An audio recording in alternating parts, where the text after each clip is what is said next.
since we've been talking about the non-employee workforce, and maybe another step would be the employee experience. And so as you're aware, there's been a lot of investment in the FTE employee experience over the past half decade or so. In addition to maybe what you've already indicated, how can we improve the experience of contingent workers?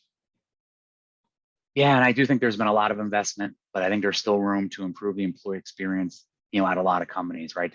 Despite that. So I think it's hard to hold out hope that the experience of contingent workers will change substantially anytime soon, right? Because I think that, the curve and the progress for even the full-time employees hasn't fully gotten there yet. We like to pat ourselves on the back and say we've done great things, but I think there's still a lot of room to go for a lot of companies. And I come back to the badges again, right? I mean, just the fact that from a contingent worker perspective that I have to wear this big glaring symbol that I'm not an employee makes me feel different, right? I'm different from day one when security gives me my badge.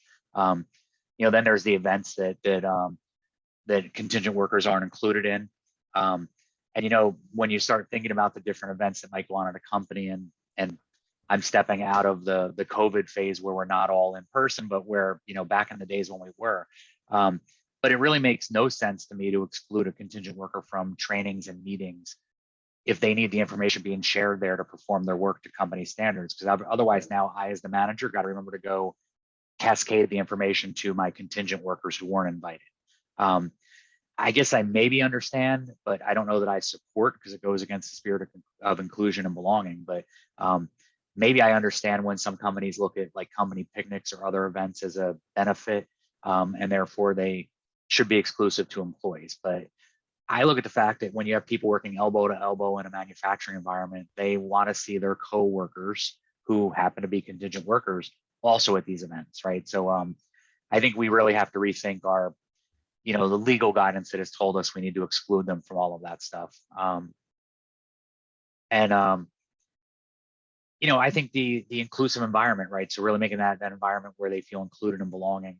It's a big part of a company's employer brand.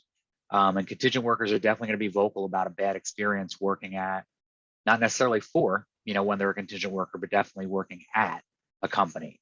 Sure. So thinking it's worth, to me, I think it's worth it for every company to ask themselves, why can't my workplace be inclusive and create a sense of belonging for all my contingent workers? And challenge any answer that sounds like because that's the way we've always done it, or because it'll create co-employment risks. I mean, I think every person who deals with contingent workforce should always challenge when somebody says we can't do that because of co-employment. Because a lot of times people who are speaking, it's smoke and mirrors because they don't really know what co-employment risk is, right? Or they can't substantiate what the risk is. Especially with today's war for talent, and the prevalence of workers leaving one employer for another due to bad culture.